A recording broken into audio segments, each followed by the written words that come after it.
Well, He may not live there.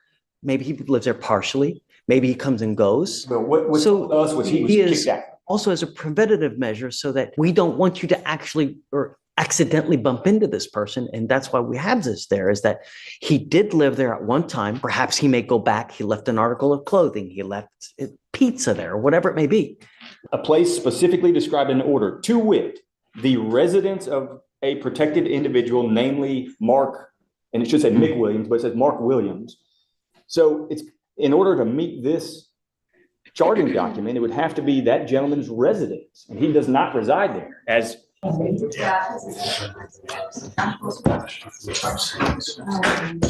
listen, you don't need to say a word. Good morning, Mr. Bio. You speak English, right? Yes. Okay. Shh. All right, Mr. Bio, you're charged initially as of, it looks like November 7th, you picked up an assault of a family member. I see now that you've picked up a new case. As of November 30th, you've picked up a violation of a bond condition or protective order. I don't know which it is. All I know is that you picked up a violation case. You're facing now another year in jail and or a $4,000 fine. I haven't done probable cause, so we're going to do that. You have the right to remain silent. Anything you say can or will be used against you. You have the right to have an attorney present if you cannot afford one. Sir. Officers were dispatched to a residence in Harris County, Texas in response to a disturbance. The complainant stated that he was locked out of his residence by his ex-wife's new boyfriend. Complainant went to the residence because his ex-wife had called them and stated that she was going to work. When the complainant asked who would be watching their children, the ex-wife said a friend. Complainant then heard defendant's voice in the background and went over to the apartment. Complaining witness is the same complainant. You said he heard whose voice? The complainant heard the defendant's voice in the background. I think that the complainant believed that the defendant would be watching his and his ex-wife's children, and that's why he went over to the apartment. Complainant is the same complainant from a pending AFM, and the apartment address where the defendant was staying is listed on a signed order of protection. How bad of an assault were we talking in the original case? What happened is I think it was punching in the face with a closed fist. Once, twice, thrice? 2 to 3 times, it looks like, Judge. Okay. And I can give some excellent background on that, that I think they're also still working through. On the assault case, we issued a protective order, I would imagine. Yes, and I've got a copy of that, Judge, if you need And to see. we ordered him, did we order him not to have contact with this person? Yes, but that's not the basis of the new charge. And so if we delve into the state's filed information, which is also the basis of the allegation he violated, well, imagine you're hearing both kind of in conjunction, the new charge PC, but also considering the questions of bail with respect to the first charge as well. Of course. What's been alleged in the new information is that Mr. Bio went to the residence of the CW, Mr. McWilliams. As of the date when we first appeared in court, the representation was made by both Mr. McWilliams, and then today the representation was made by the ex-wife of Mr. McWilliams, who is the dating partner of Mr. Bio. So he is dating this gentleman's ex-wife. But she has confirmed to both of us that McWilliams has moved out of that residence as of the date of the first alleged assault. And McWilliams has told them that. They have been unable to reach McWilliams as of recently. But in the RIP call information, McWilliams confirms, I moved out that day and do not live at the address that's at issue in this VPO case. If you look at the filed information in that VPO case, it's a necessary ingredient of that allegation that McWilliams lived at that address. It specifically says it in the last line.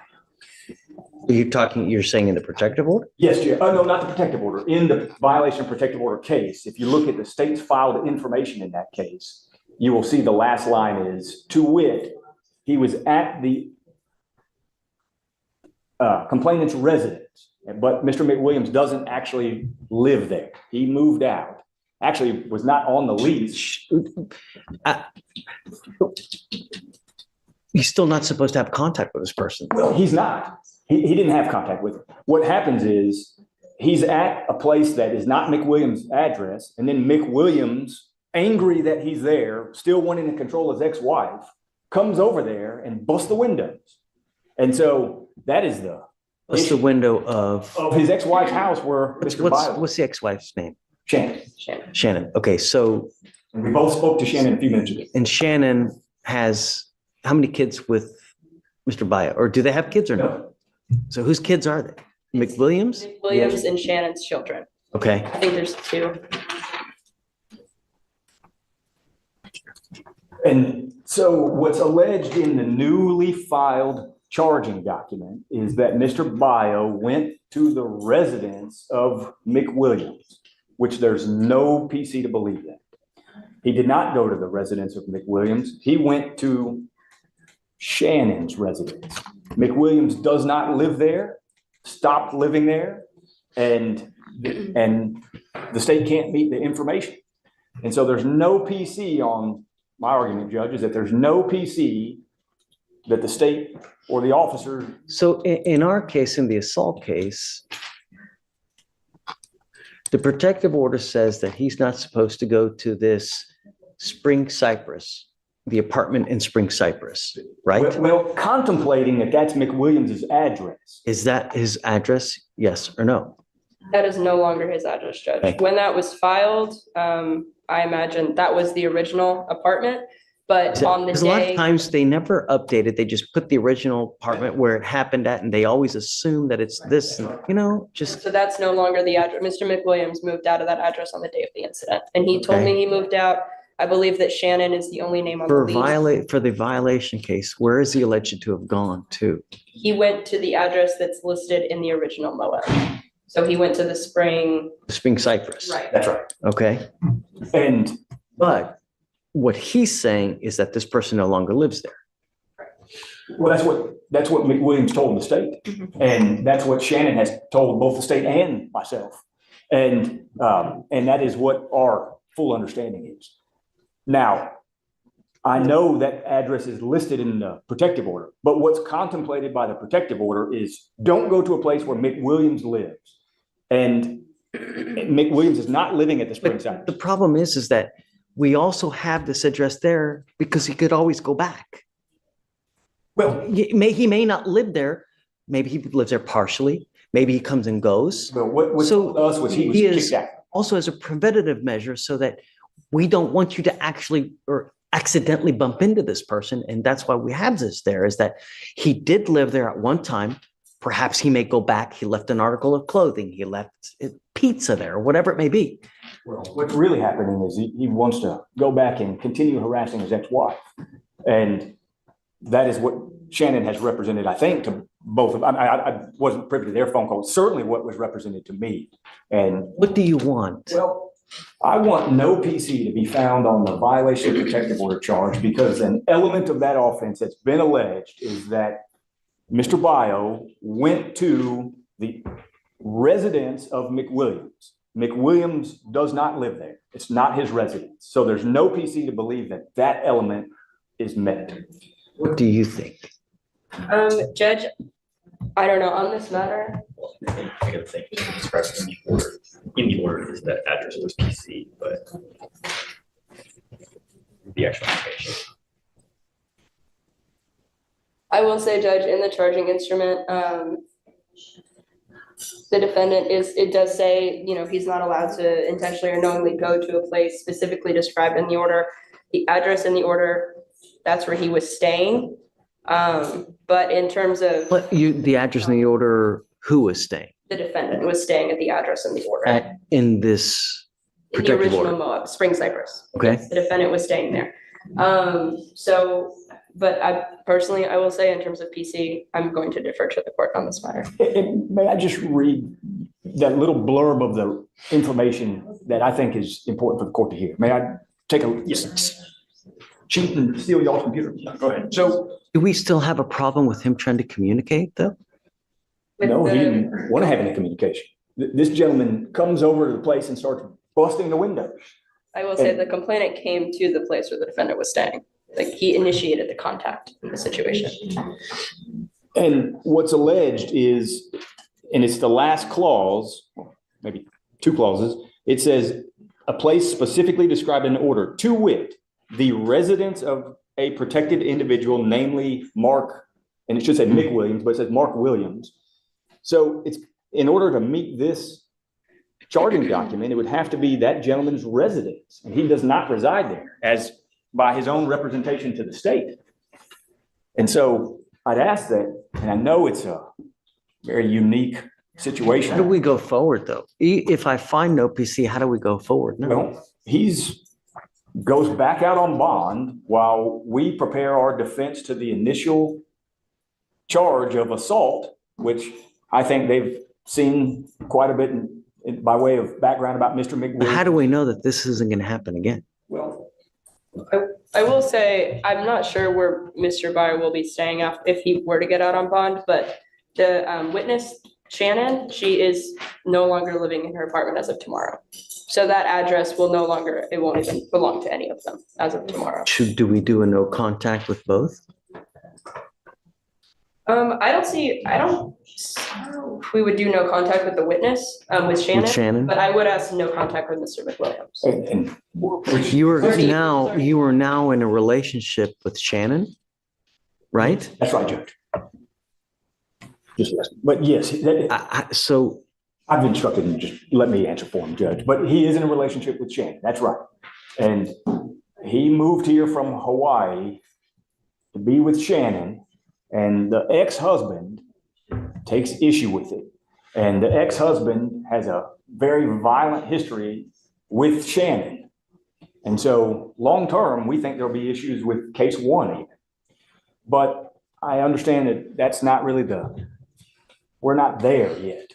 I think the question is what to do if he is out. I do think, obviously, no contact whatsoever in any form, shape at all with Mr. McWilliams is appropriate, and that is what existed. Unfortunately, the state can't even reach McWilliams because he doesn't have a phone number that is even good. have you run an NCIC check on this McWilliams guy? We haven't, we can see his in-county criminal history, but I can run a new check on it. Do you see? I mean, I don't want to be Pretty incorrect, expensive. but I think he's got violent history with Shannon, but maybe Judge, when you get to be my age, it's hard to remember all the details, but I think I recall that, but maybe I'm mistaken. I don't want to represent something inaccurate. you have inherited a dangerous situation. And Mr. Bio, you need to be very careful. You know, if you are in a relationship with someone and they have another person that's in their life that's like this, you could be the bearer of bad times. So you need to be very careful. You're in a very volatile situation. So you need to be careful going forward because it really could just could go out of control. You may need to get a protective order yourself. You know, it's very possible that you may need to get a protective order. So just be careful. You're in good hands. You ever have any issues, just reach out to Brian. We can always help you out as well. I'll find no PC on the violation of a protective order, but just be careful because there are a lot of vindictive people in this life that will they'll try to make your life a living hell.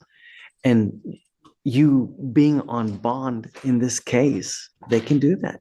They can say, hey man, he's doing this to me. He's threatening me. He's doing that. And if an officer doesn't know any better and they come up and they see that have this open assault, they may never take your word. They may never even speak to you. They'll just put you in county. So you gotta be careful. You know, you're in good hands. We'll help you out for as much as we can. Okay. Okay. So I'll find OPC on the And I think, Judge, what, On the violation case, and I'm not going to revoke your bond on the original assault case, Mr. Bio, but you got to be careful, man, you know? and Judge, I think you should also have him give his updated address to pretrial would be appropriate as well. Okay. And I think there's probably somehow make a notation in everywhere so that we know where Shannon lives. You don't have an address for, McWilliams, so I don't know how we're going to handle Well, I that. think the but- protective order does say any address where McWilliams does reside. So whether or not, I mean, I guess that'd be a notice question, but we know not to go anywhere where he lives. I think the issue is whether this other person's going to now be, okay. You do understand all that? Do you have any questions? Just be careful. Life's too short to live either in a 6x9 box or be 6 feet under because you got other people that have just be careful. All right. Thank you, Judge. Good luck. Good luck, Mr. Bio.